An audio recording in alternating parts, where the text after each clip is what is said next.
Hello, Laura Donnelly here from The Healing Path, which is brought to you by Dancing with Ease Body Brain Balance.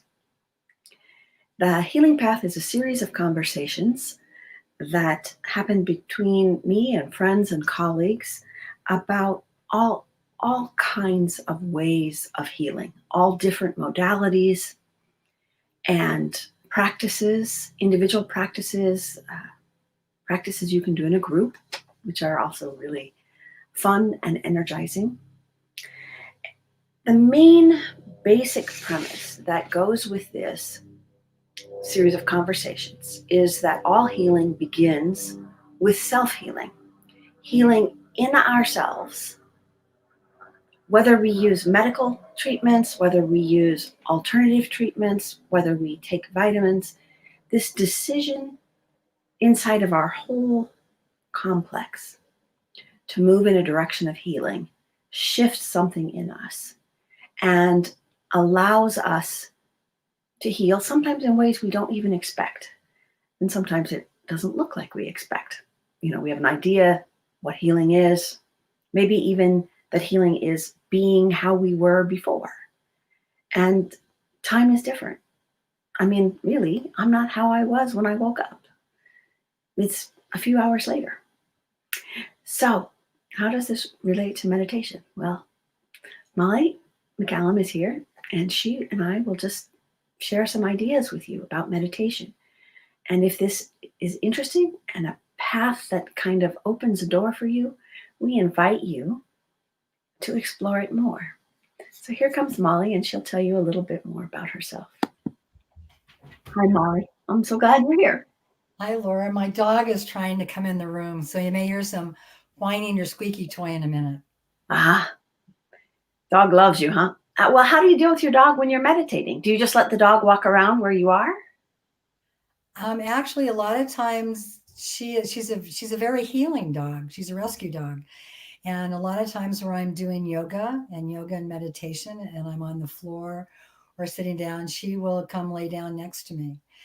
And we all seem to think there are all these rules and regulations about how you do yoga, how you do meditation. In fact, you and I were kind of talking about this a little bit before we started.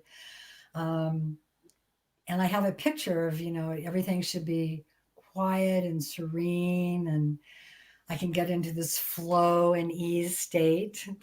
And that's great because that does happen sometimes. But a lot of other times, it's the reality. It's called the fourth way. It's like I'm in life. So my dog will come in. And rather than, oh, this is interesting, because what we were just talking about is like being mindful of where I am, but also being mindful that it's okay that she's there. And so rather than get upset about it and distracted, allowing it. That was a good question. Well, sometimes life presents us with the right opening. And in terms of healing, that's also it. We might have known about modalities that we could do, meditation or yoga. What else is there to do? Herbal treatments, and we might know all about these things in our head. And then some kind of a precipitating event happens. So kind of how I call it, and that causes us to, well, usually it's like a pothole, a speed bump, or perhaps a fallen down bridge. Right. And we're on our way, and then like there's no bridge there anymore. And then this is like, everything I was doing before is not going to work. Right. And then in my mind, whatever arises into my mind as maybe you should try, that's, I think, the piece of me that understands healing and activates healing, that I think is beyond the ego mind, which is where meditation happens, and Right. beyond my small personality, which I call my little self, the one that is worried about the safety of my physical body as opposed to the safety and growth of my spiritual self. The small part freaks out, and then that little voice that says, maybe you should try meditation, that's the big self saying, Right. I'm going to take care of you. Open this door.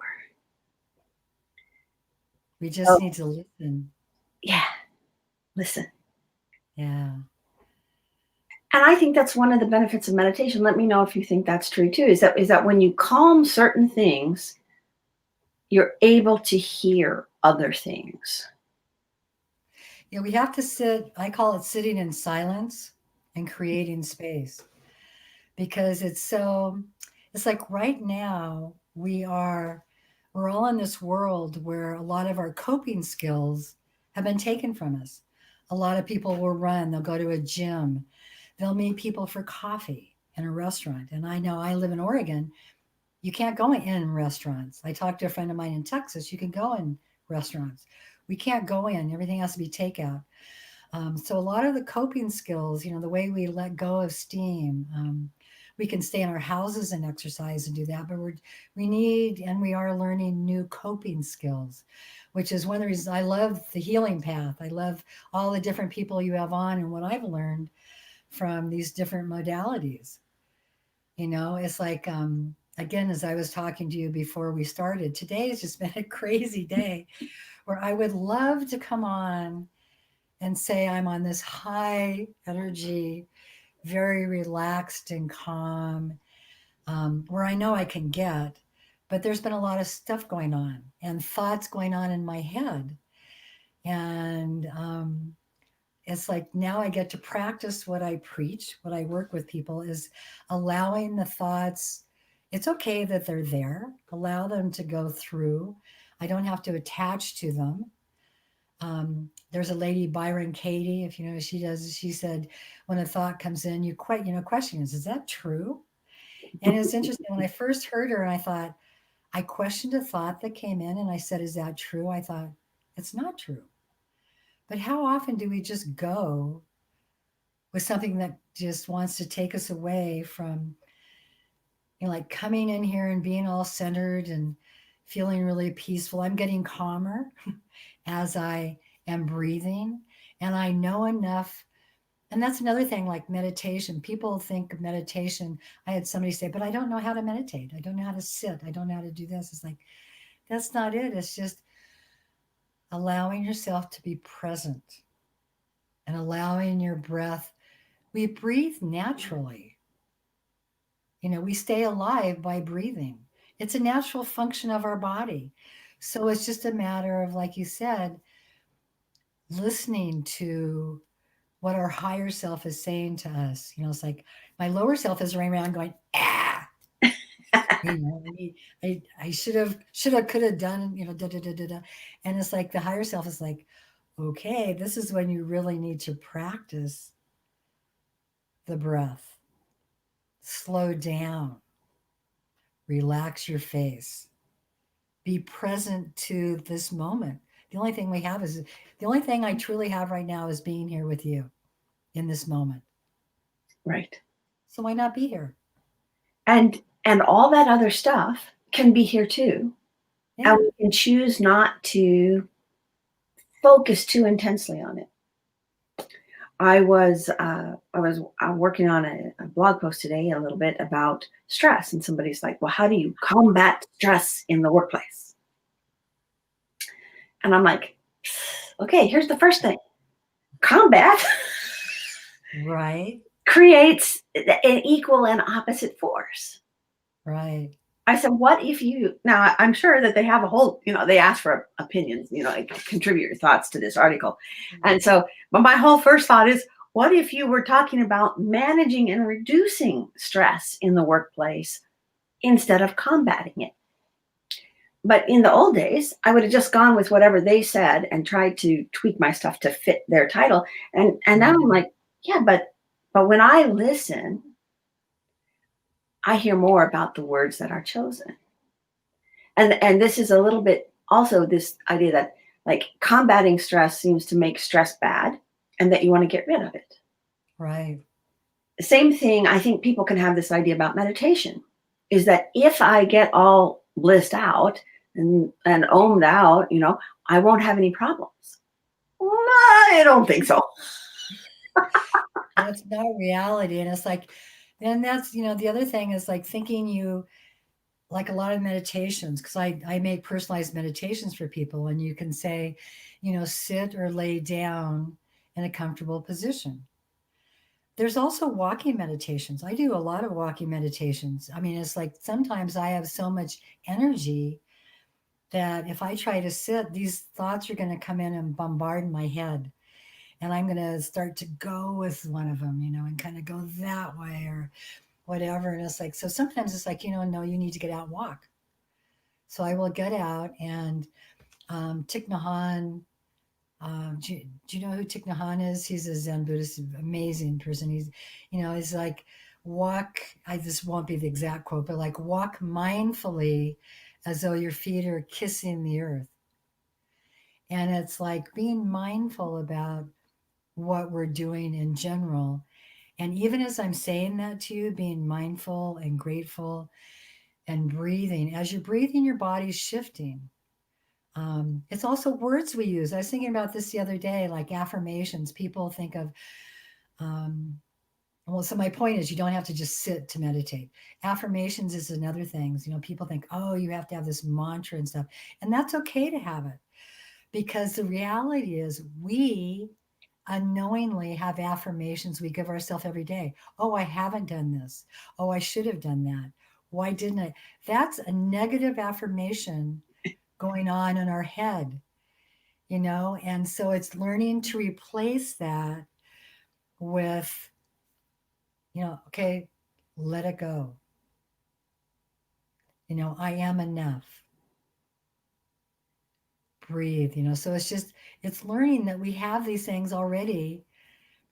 It's just tweaking them to where they're healthy, where they're positive, where they can be a benefit. It's like you talk in a lot of what you write about being out of sync and creating grace and ease. And I talk about, don't be stuck where you are, create what you want by doing these things we're talking about. And I can talk about them because I've been stuck. I get out of sync, but I also know I don't like to stay there. Right. I was thinking about some walking meditations I have done in different places on different types of soil, Yeah. and how the ground feels different in different places. And then this idea that you said that, a very, very simple one is like on the right step you breathe in, and on the left step you breathe out. And True. I mean, that's just, and then everything falls away because you have chosen to put your attention on this smaller amount of stuff. Yeah. The other stuff doesn't go away. It just is not in the front of your brain. Yeah. And then when that happens, other parts of your brain and your body and your whole self can maybe resolve some of those issues, because you're calming your whole system down. And like you said, you make space, and in that space the other stuff can happen. The healing can happen, even if it's just kind of a nagging thought.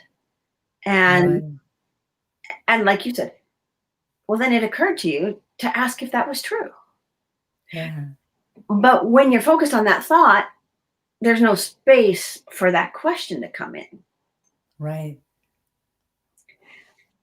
And the other thing you mentioned earlier before we started, which I think is interesting, is expectations. Mm. And we have expectations everywhere in life. Some of them can be we make a cup of tea and we expect it to taste a certain way, but maybe we got the wrong tea bag, Or one time I had kombucha in my refrigerator fermenting, And my brother thought it was iced tea. That's my brother. Oh, And oh, he was oh, visiting. And so he grabbed the jug and took a swig. oh, oh, And I'm like, that's terrible. you know, and he's like, wow, what is that? And I'm like, did you just drink out of a jar in my refrigerator when you don't live here? And it's not your jar. You know, I'm going off on that track. He's going off Oh, on the track. That wasn't iced tea. And so we both had expectations that right. caused a difference of opinion, right? He was just disappointed in the taste. I was appalled that he drank out of my jug. That's true. That's true. And so then this idea, you know, like we set aside a time to talk, and you're going to talk about meditation. And the word meditation brings up a lot of ideas and expectations for people. And if they don't, if they do something, say they do the walking meditation and nothing happens, I'm like, maybe nothing happened, or maybe what happened you didn't notice yet because Exactly. it was so subtle. It's internal. And so some of this requires practice and observation.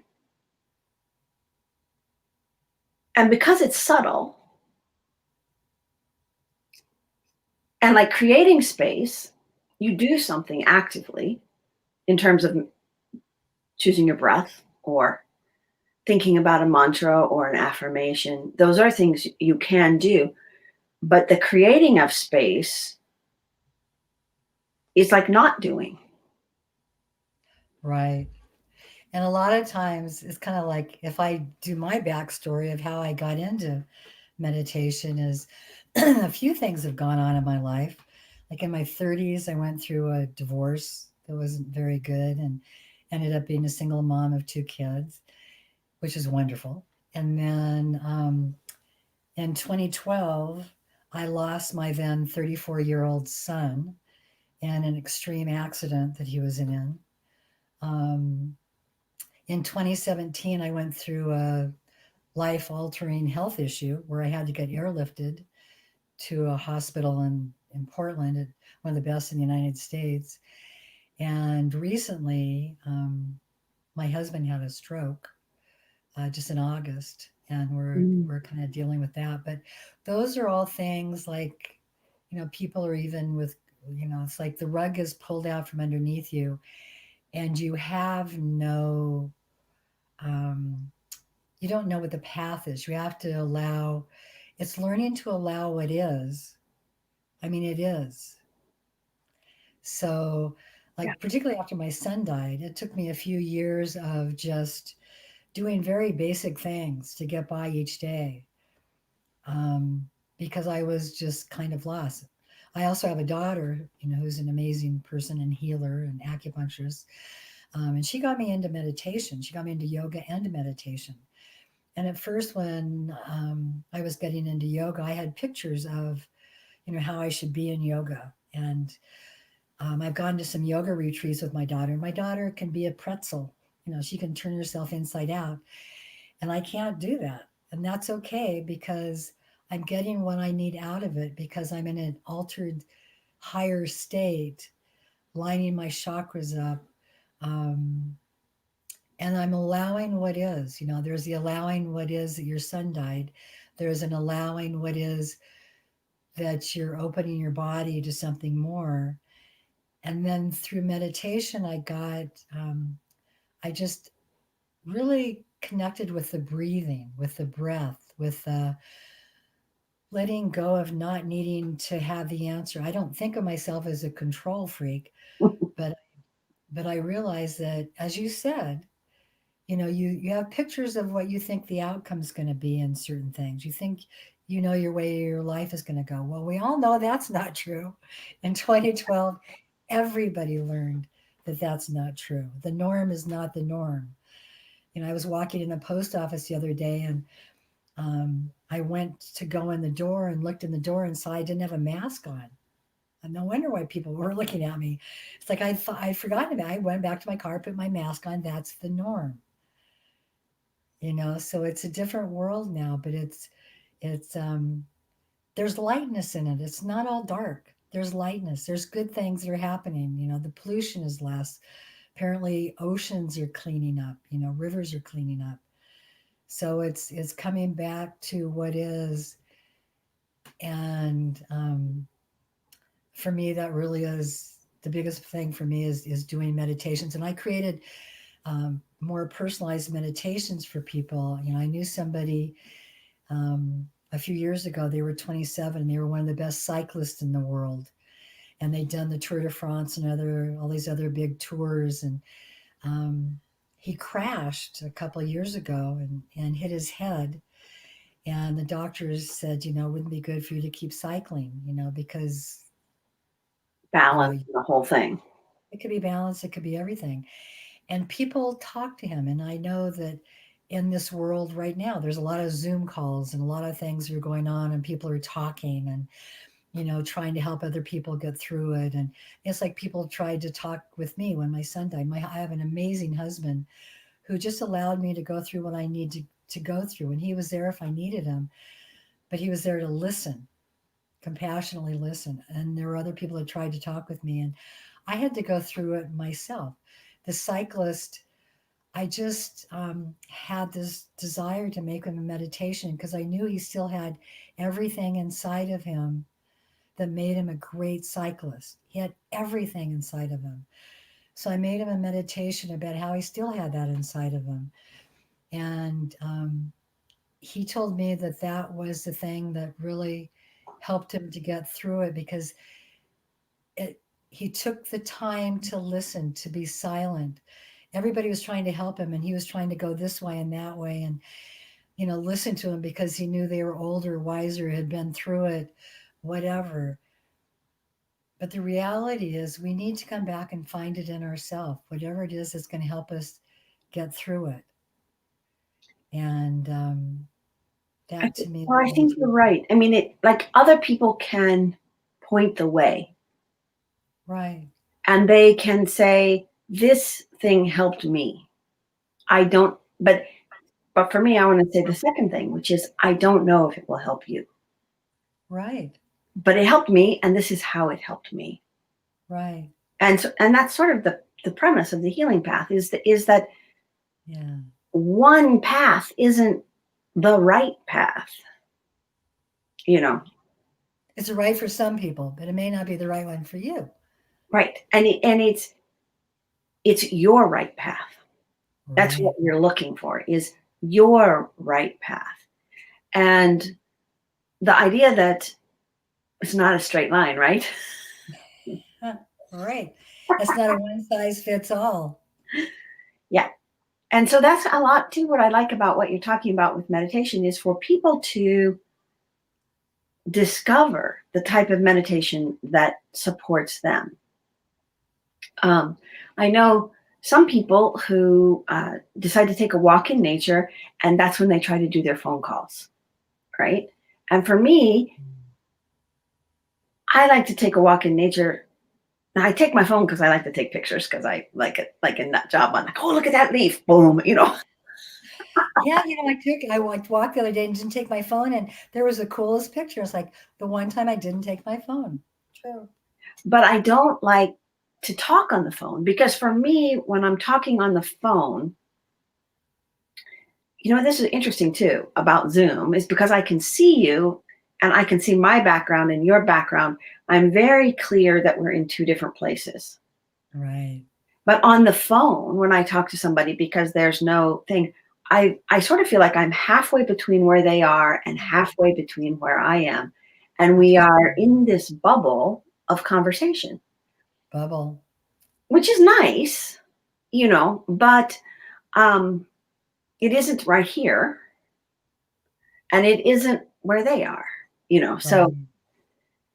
So for me, walking is a thing, and observing what, I got this one tree where I live. It's a type of locust tree, and honest to John, it has spines on it this long. Yeah. And they start sticking out of the trunk. I mean, I don't know how anything can get in that tree besides the smallest bird. But I would never have known it because, like, when you drive by the yard where that tree is, you don't see it. But when I'm walking slowly, I'm suddenly like, is that an arrow sticking out of the tree? Then I had to go up close to it, and no, it's not sticking out. It's like, oh, it's an amazing tree. But so that's part of my, actually I would call it a nature meditation for me, Right. is to go and observe what's happening in the natural world around me. And it doesn't have to be long. Even I've had an ongoing meditation here with my crabapple tree outside my window. Huh. It, Oh, it, they're beautiful. they're beautiful. They flower so beautifully in the spring, Thank you. and in the winter they drop their crab apples all over the sidewalk. Not so nice. But the last week, these big flocks of birds have been coming through and feasting. And so then I'm watching the tree suddenly not have all these little balls all over it, and then the birds are pooping on my car. Of course. Sure. See, so life isn't perfect, right? I mean, I can enjoy the birds. I can enjoy that the crabapple held on to its apples all this time, so that in the winter, when there's not much food, the birds are feasting. Right. And I can recognize that I have to do the car wash meditation later today. Like we live in the middle of a pine forest. We have pine trees, lodgepole and ponderosa pine all around. So I can go out and hug a tree whenever I want, get a little extra oxygen, and it's beautiful. And as beautiful as they are, and it truly is beautiful, twice a year, the pine needles fall off. So then I get to do the it's kind of, I call it the Lucille Ball wine stomping, because you rake up the pine needles and we have a burn pile, but then we also put them in our trailer so we can take them to the dump on the free dump day. So I put them in the trailer, and then I get on top of the trailer, and then I jump up and down on top of them. And this year I jumped up with my mask on just to get a picture of me in 2020 doing my Lucille Ball jump up and down on the grapes, but I'm on pine needles. So as beautiful as they are, um, there are times you have to be very mindful. It's like washing dishes every day. You can be mindful of washing dishes. And sometimes I can be mindful that I'm cleaning the dishes and where I'm doing. Other days, it's just like, oh God, How I fast can I need get this done? Because I have to do, right, 15 other things. too many meals being home with COVID, 3 meals a day, which I don't normally do. And luckily, my husband is awesome at the dishwasher, and it is. It's as beautiful as things are. There's the other part that you have to work on to love. Your beautiful crabapple tree is glorious, and it does so many wonderful things that when you're out there cleaning up the bird poop, is like part of life. There you have it. Well, this also reminded me about, in meditation, among other things, I think that it is the journey and the process of doing the meditation rather than ending in a perfect state. That's a really good observation. In fact, to me, I mean, you can break down meditation lots of different types of things. I kind of have in three different types of meditation. To me, the first one is like, it's like coming here with you. And before I came on, it's like breathing, be present to the room, be present to being here and talking with you. That's just kind of recentering, refocusing, re-energizing. Um, and then there's the meditation that a lot of times where I'm on my walk, or sometimes just here at my house, it will be like a meditation about gratitude, or being joyful, or feeling anxious, being depressed, going through different things. So it's specific meditations that are helping me, hopefully, to release some of the pent up energy that I have, and get to another state, and either it's a meditation I've done that I listen to and talk myself through, or Insight Timer is a great free meditation site. and I listen to meditations on that. And by the time I come back from the walk, I just, it's just really great. However, there is this one meditation, it's 11 minutes. And it's from the Plum Village, which is also a free meditation, which is Thich Nhat Hanh's, and it's on being mindful. I forget exactly what it is, but he has so many different wonderful things he talks about. It's like allow your thoughts to flow through you like a river, a gentle river flowing through sand and going to the ocean. And I get stuck there, so I've lost the meditation, and I'm trying to actually do 11 minutes of listening to the meditation and being present. And so far, I haven't been present to the whole meditation because there's so much that comes out. And then there's the third level to me of meditation, which is the state that is amazing when you're in it. I'd be like the state of flow and grace. It's just you've allowed. It's like when I was running, and when I first started running, I think about you in ballet. You don't just end up on your toes dancing across, the stage. There are stages of getting there. When I was running, the first mile was horrible, and then it takes a while to do it, and then eventually you can go for a longer run. And as you're doing it, your thoughts are leaving you, and you become more of your essence and allow things that are new to come in. And to me, the third meditation is when I can get in that state, get through the garbage of the thoughts, allow myself to be there, and eventually get to almost like a dreamlike state where such higher impressions come in. And it's such an amazing state that when you're there, um, oh, it's so beautiful. It's just so beautiful. But I'm not going to be there all the time. If I were, you probably, I don't know that you would enjoy it as much when you get there. That's a good question. It's like having a sunny day every day, maybe. I don't know. Well, though, one of the things I really like about the breath, and that I say about people, is we aren't on constantly. Right. We phase and cycle. We breathe in, we breathe out. The neural signals in our body pulse out and pulse back. Our heart pulses, sends the blood out, and then the veins send it back. So to recognize this kind of ebb and flow, like the tides, and to allow with acceptance and maybe even joy that our ability to be mindful is going to ebb and flow. Oh, so I've got, in fact, I read this to you last time. I'm going to read it again. I wondered if you brought it. I just love this. It's called 10, like the number 10 to Zen. Okay. Let go of comparing. Let go of competing. Let go of judgments. Let go of anger. Let go of regrets.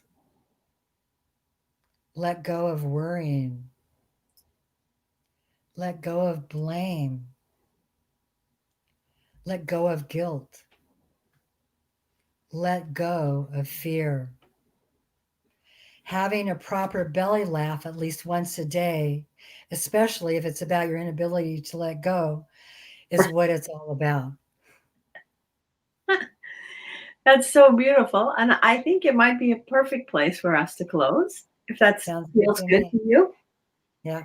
And thank you so much for coming back and sharing some ideas. In the uh, description are places you can connect with Molly, her website and her email.